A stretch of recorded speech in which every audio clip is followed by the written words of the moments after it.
All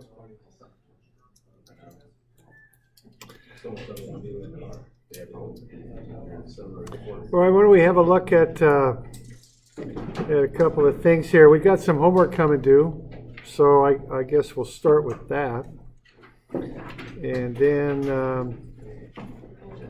we'll finish up the introduction to 3D. It'll be the plan here.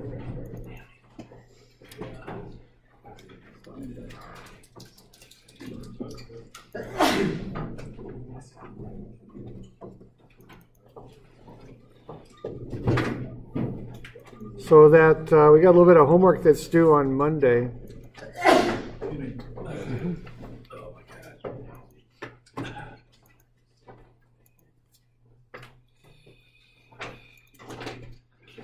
So why don't we get a copy of this?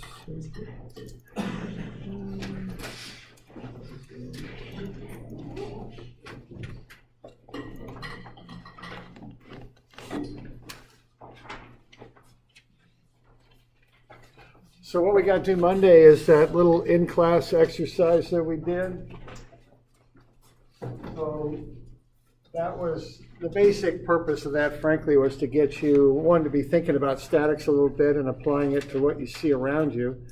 But also, perhaps a more important purpose for me on that was to have you meet some of your classmates, and more particularly classmates who are in your major, because as I was saying, I think that'll serve you well in the next few years.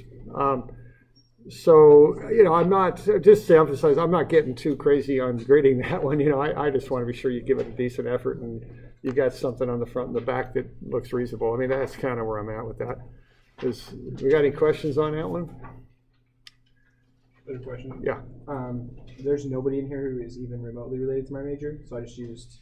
Yeah, it's fine. Just write them down. Yeah, you have to kind of deal with what you got. So you wrote down one name, so that's just fine because you worked with one person. See, and those who go online, I set up that form. Not many people used it. That's okay. But if you just fill that out yourself online, do the best you can with it. That's okay. I mean, whatever. Just work with what you got, I guess, is kind of what I mean with that one. Okay. All right. Okay. Now we also have this.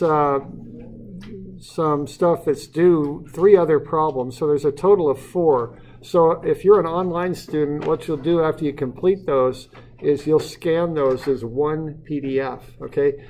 So I don't like JPEGs on the receiving end. Those are a little hard to work with. So I want a multi-page PDF, and then you upload it through Moodle.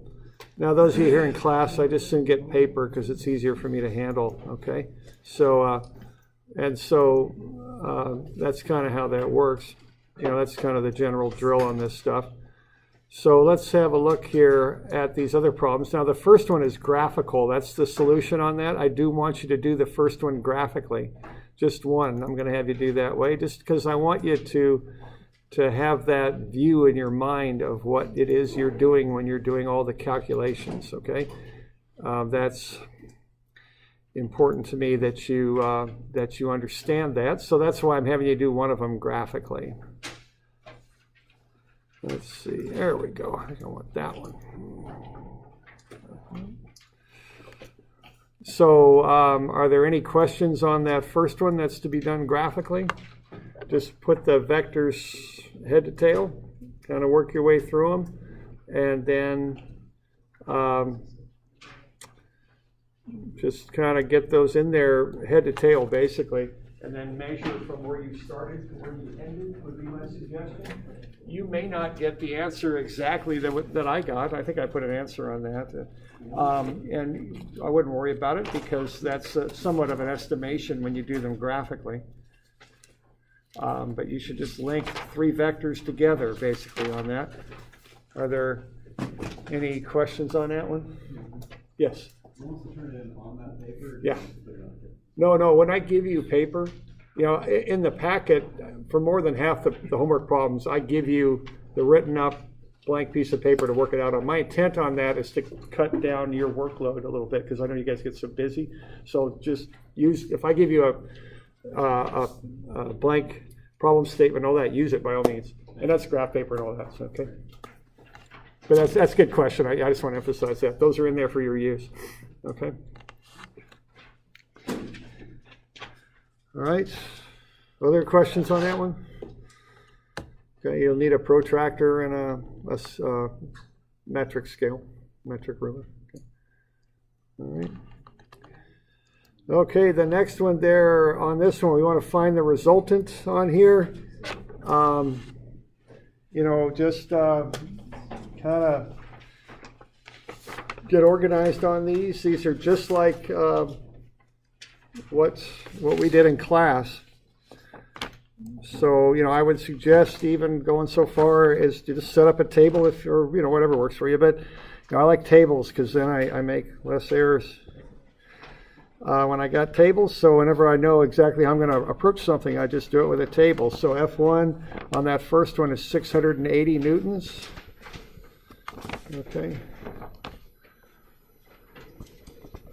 The way I kind of think about this as far as how I work through this stuff is a number of years ago, I kind of got over the fact that I'm not really that bright. And so I take all these steps to compensate for the fact that I'm not particularly bright.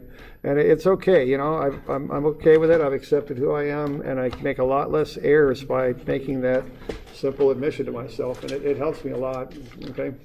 And I'm being a little facetious here, obviously, but that's how I approach it, okay? I assume I'm going to screw up, and then I take a bunch of steps to catch it and to minimize it is kind of what I do. Okay? All right, so something like that. And then we got Fy. And when you do that, you ought to get about 277, roughly.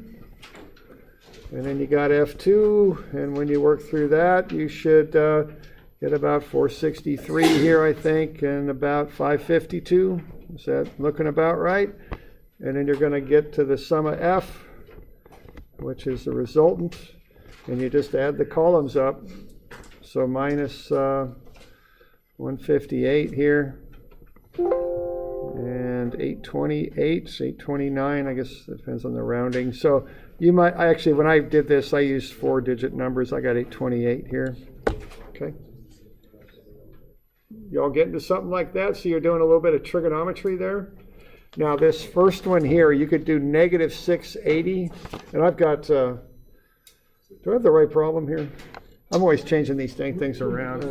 It's different. Is it different? Oops. Okay, my bad. Okay. Sorry. I'm constantly making these different, and apparently I just did, so all right. Okay, so let's do take two here. So this is 680, not 4. Well, so it's not 680? It is? It is 630. It is 680. The 131 there is not. Okay, and this is 24? Yes. Okay, so with the work I'm doing is correct. The sketch is not. Your numbers are good. I was confused. I was like, that's Thanks. Yeah, that didn't look right. Okay, there we go. Sorry about that. There we go. Okay? perfect.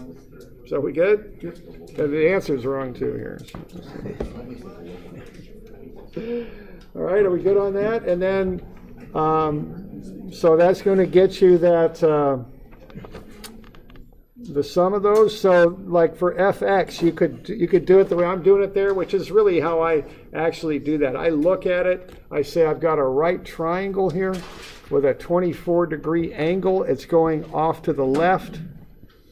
So that's 24 degrees. The length of the hypotenuse is 680, and then I do the trig here. So the adjacent side to the angle, that would be cosine 24, 680. And the opposite side from the angle would be the sine of 24, 680, okay? So let's get comfortable with the trig, because we're going to be doing an awful lot of this stuff over the next full academic year. Lots and lots of just right angle trig, nothing really fancy with it, but we're going to do the basics of it over and over again. So you want to get comfortable with this. Remember which one's cosine's adjacent, sine is opposite, you know. Okay. SOHCAHTOA, is that what they used to say? SOHCAHTOA. All right. Now, the other way to do that is to always reference the angle with the positive axis. Some people like to do this. I frankly don't like doing this so much myself, but you know, if it works for you, that's good too. So you could now, if you use the actual angle from the positive x-axis, you do not need to worry about sine. If you're working with triangles, as I'm doing, you do have to supply the sign.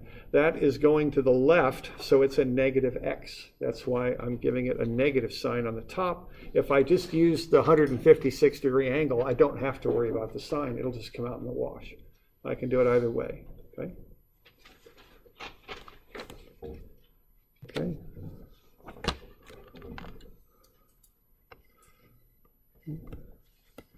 We got any questions on this one here so far? We're doing all right? Add up the columns. Okay. We want to get the resultant force. We add up the squares of the components, and then we take a square root.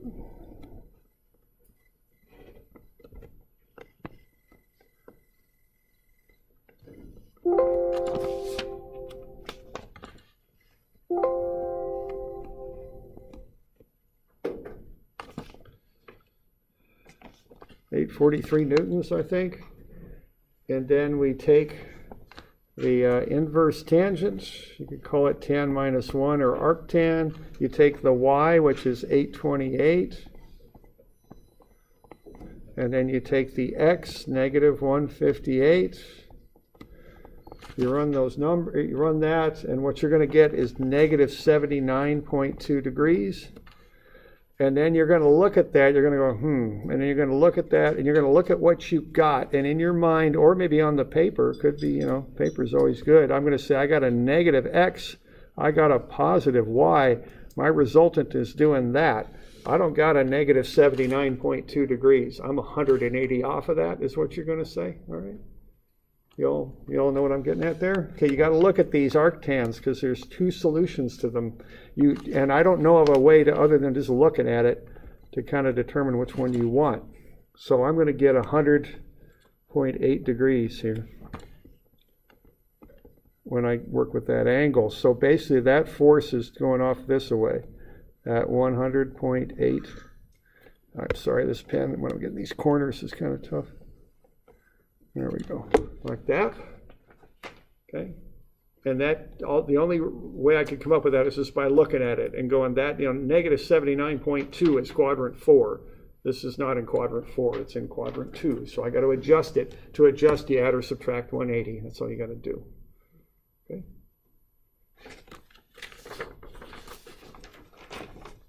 You got any questions on that one? All right. Okay, and the one that follows is quite a bit like that. It's just same sort of thing. You just got an extra vector to deal with there. Same thing, okay? Just break them up into x's and y's and add up the x's, add up the y's. Square root of some of the squares is the resultant, and the arctan is the angle. Yeah, question there? Yeah, for the first one for 121, it says, I guess when they get you to graph, if we go centimeters to pounds, so should we just convert the newtons to pounds, and then would we be able to do that? So for 121? Yeah. I'm not quite sure what you got. Do you have it? Yeah. It says, using the graphical method, find the result of the just scale from 1 centimeter equals 5 pounds. Right. So, but then I got newtons on but yeah, we got newtons up here. Oh, my bad. Yeah, just go, Do you want to convert it? No, And no, no, I think that's for sure. should we have to just write this as pound here? You refer to problems you want to do. Yeah, 1 centimeter is 50, so it's 122. Okay. 1 centimeter is 50. 1 centimeter is 15. 50. 50. Yeah. So, see, this one is 121 is in pounds. That is a typo, but you want 122. We have to refer to problem 121 pounds, doing 131. Yeah. Oh yeah, it's 122. Yeah, it's 122. 122. Yeah. I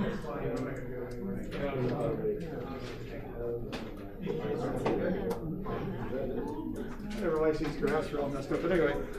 So we good? This isn't the right picture either, is it? But we're not going to do it anyway. I wasn't planning to unless you had questions. But So we get, but yeah, I'll fix that for next year, I guess. Okay. All right. Any other questions? This stuff's due Monday. Okay. All right. Okay. All right, let's finish up these 3D vectors then. Okay. So,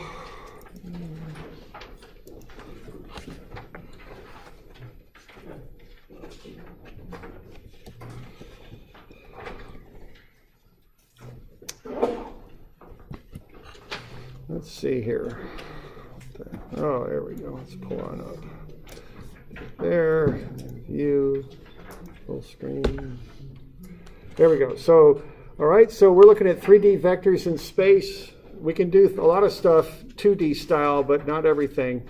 So sometimes we got to go 3D. We got X, Y, and Z axes. We use the right-hand rule to define them. Fingers in the X, curl them towards the Y, your thumb points in the Z. Yeah, question? Quick question, yeah. For homework assignments that you don't provide the pages for us, Yeah.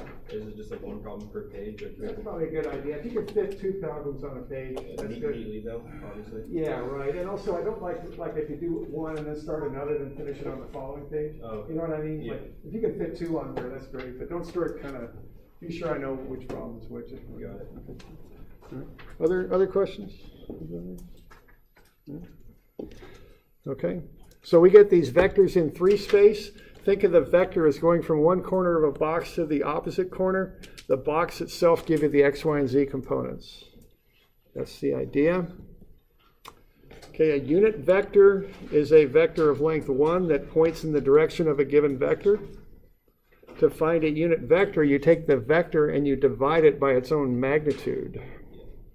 Okay.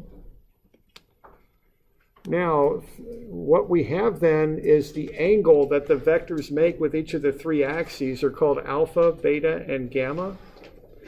Notice how they're dimensioned with just curved lines from the vector to the axes. Okay, now these angles are not in any of the 3 standard planes. They're kind of obliquely off in space is where they are. But we can use right angle trig in those angles to realize that you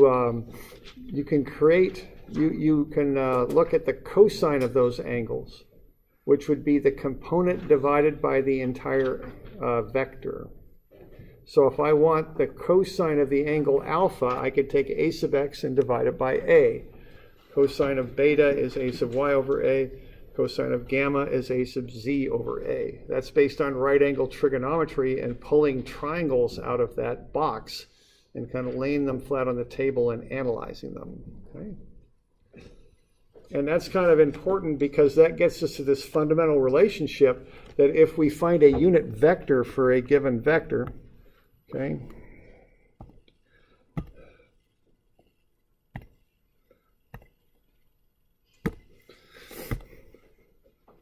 there we go. Oh boy, that's going a little weird. Okay, so if we find a unit vector,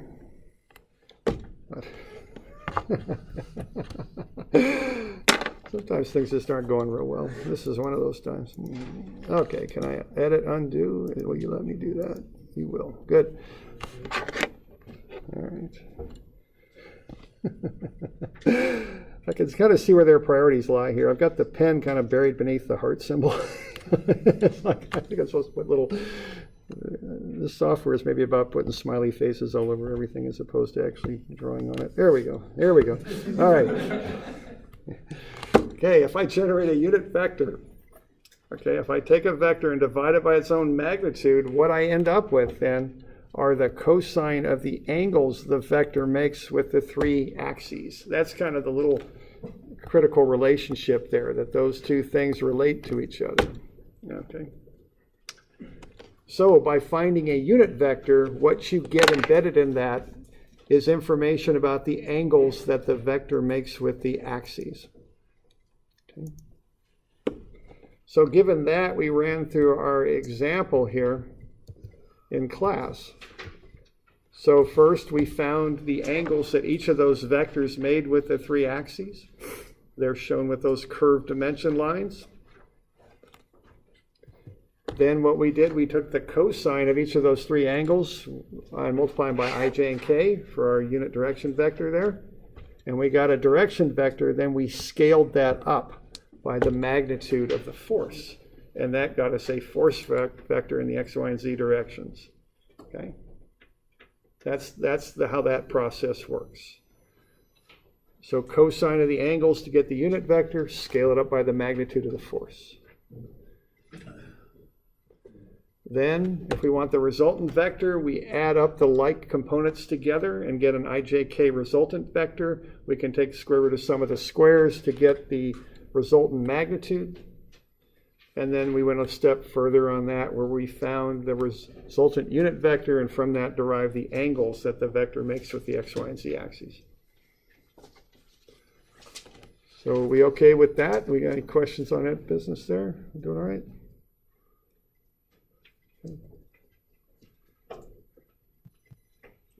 Okay. And then I got a little bit of a sketch there for you of what that angle would look, what that vector would look like with alpha, beta, and gamma. Always kind of hard to make a 3D sketch on flat paper, but it's the best I got there, okay?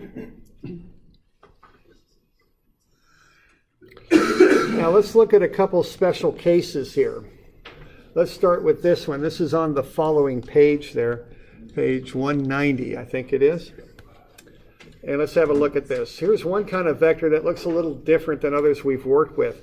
Now, what I would call your attention out to is that dashed line. That's kind of important because what's going on here is I'm starting with that dashed line on the x-axis, and then I'm going straight down. Notice the dashed line is parallel to the z-axis.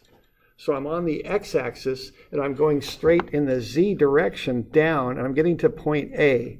That's where that vector is. That's how that would be dimensioned. Yeah, right, because what plane is point A in? Yeah, the xz, which a mathematician would actually call the y plane. They call them by the axis that's normal to them, but it's in the xz plane. I think I prefer that designation for it. Okay?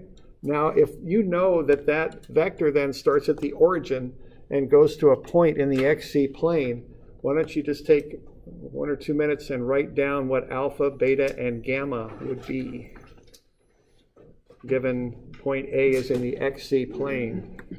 So what's alpha? I'll give you a little bit of a hint. Alpha is pretty straightforward. It's right there. But what's gamma and what's beta? Let's alpha, beta. Let's see what you can come up with. 15, 140. It's triangles always have to do that. You don't have to.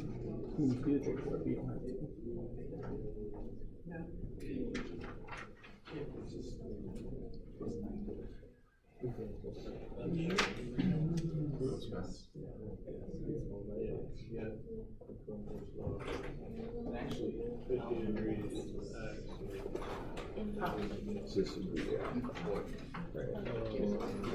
Which one would be You're going to accept one other raise in there. Yeah, and then you're, to make it a 40. Should be the right. All right, what do we got for alpha? Yeah, that's 50 degrees. That's just right there. Okay, let's go next to gamma. What's gamma? If that vector A is in the xy plane, what is the angle of any vector in the xy plane, whatever it happens to be? Excuse me, the xz plane with the y-axis. It doesn't matter where it is in the xz plane, right? It's going to make a 90-degree angle with the y-axis. You all good with that? Okay. All right. And then what's beta going to be? 40. That's the right idea, but that ain't quite it. So beta isn't 40. By definition, beta is the angle with the positive z-axis. Negative 40? Oh, 140, yeah. So what we got to do, we got to come up 50. That gets us up to the x-axis. Then we got to go 90 more. So it's 140, okay? Because by definition, alpha, beta, and gamma are to the positive axis. Yeah, question there? Yeah, I guess I'm getting confused with it. So beta belongs to Z or Y? Y. Beta was Y. Yeah. Beta is, well, am I screwing up? Oh, so you had it right the first time, right? Yeah, I'm pretty Yeah, I'm totally screwed up. Yeah, I'm sorry. My bad. Okay, this isn't going well today. I'm sorry. My bad. Okay, there we go. Okay, thank you. So there we go. Thanks. There we go. Okay. Yeah, alpha, beta, gamma, obviously ABC, and yeah, right. Thanks. Okay. Okay. So that goes with X, Y, Z.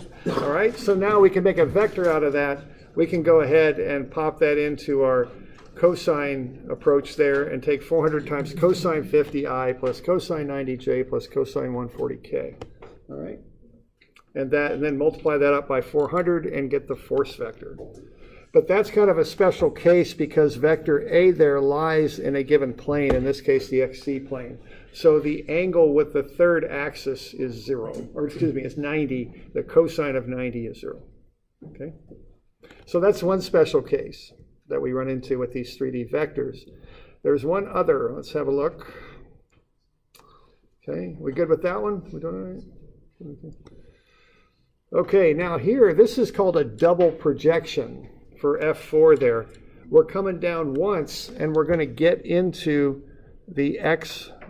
Let's see. If we project down to point B there, what plane is point B in, given what we were just talking about?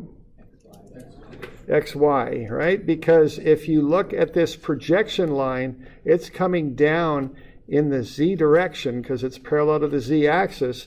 And then we're coming over here from the x-axis in the y direction to get to B. Okay, you all good there? So B is in the xy plane. We're starting at the x-axis. We're going in the y direction to get to B.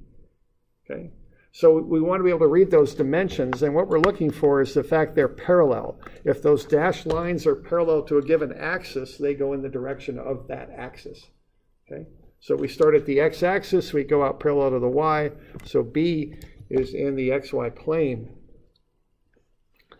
All right, so if we want to get, now what we've got here is we've got that B is in the XY plane. So if I look at this line right here, and then I look at this line here, the line from the origin to B is in the XY plane. This other line right here is vertical in the Z direction. We got a little right angle in there, don't we? Okay.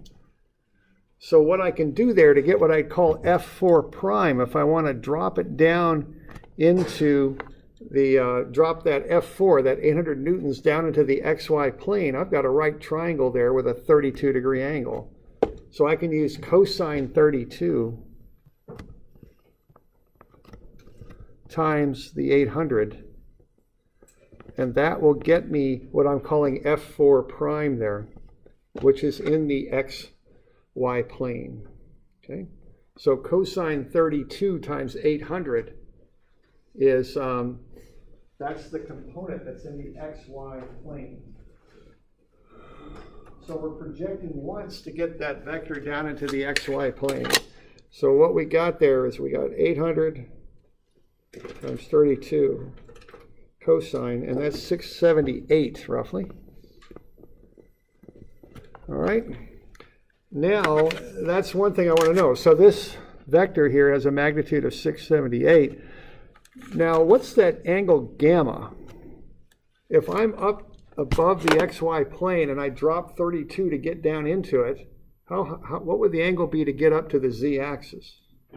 58, yeah, okay. So that's 58, and that's equal to 90 minus 32. So that's 58, okay. Okay. All right, now how about drawing F4 prime? We just got a minute here. We're going to call class off here pretty quick, but let's draw F4 prime onto those axes, if you would. And I got to warn you, though, that those axes are oriented differently than the three-dimensional axes are up above. X and Y point a little differently. But where would, if you were to draw F4 prime, which is that projection in the XY plane, on that sketch, where would you put it? Whatever the angle from the x-axis is. Yeah, I think so. You've got the angle at the x-axis. We're going to have to do just a little bit more with it, though. We've got to figure out which side of the axis we're on, okay? you do have this reference angle. Yeah, that's important on this. Oh, but we're going away from the y, so it's down, it's negative, in the quadrant 4 or whatever it would be. Yeah. Okay. So y'all do, and that is a little trickier because I got x coming out of the page here and y going to the right, but now I got y going up and x going to the right. I've kind of switched the orientation of it because that's how you draw these axes on paper, depending whether you're doing 2D or 3D. All right, y'all getting something like that? It looks like I got a typo there. That's 32 right there. Okay, so I got 20 degrees to the x-axis. 90 degrees more will get me to the y. So sometimes we have these double projections which complicate creating these vectors a little bit. Okay, I've got gamma, I've got alpha and beta shown on this other sketch. So now I think I can come up with F4, okay? So if I want F4, I'm going to take 800, which is the magnitude, times cosine 32, which gets me to the xy plane. Taking that times cosine 20, that gets me to the x-axis. And then I'll take 800 times cosine 32 to get me into the xy plane, then times cosine 110 to get to the y-axis. And then for the z, I just take 800 times cosine 58, okay? So for the x and y components of that, I got to project twice, so that's a double projection. Okay.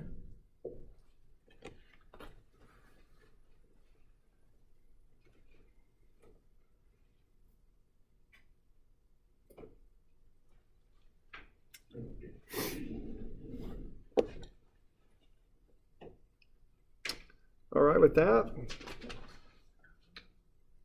Okay. So that's a double projection, and you have to visualize this a little bit, but the thing on this is look for these parallel lines. That's the tip-off on where how these things are put together.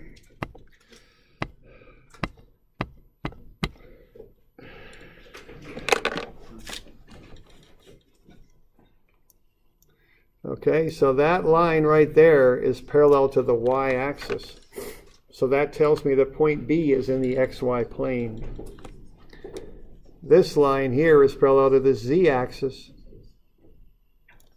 So I'm dropping down in the z direction to get to the xy plane. That tells me that that's a right angle right there, because I got a line from the origin to B in the xy plane, and I'm kind of looking at its angle that would make with a line parallel to the z-axis, and that's going to be 90 degrees. And that's where that little right triangle comes from that I'm doing the trig with. Okay. All right.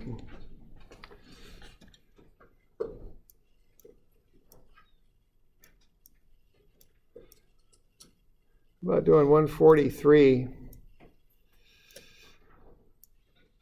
And that'll be due Wednesday also, okay? So I'll kind of keep a running list of what's due and when. Okay, so we got those 4 problems due Monday. So far we got 2 of them due Wednesday, 141 and now 143. Okay, and I keep this list in Moodle. I try and keep it pretty current. Okay, doing all right with that?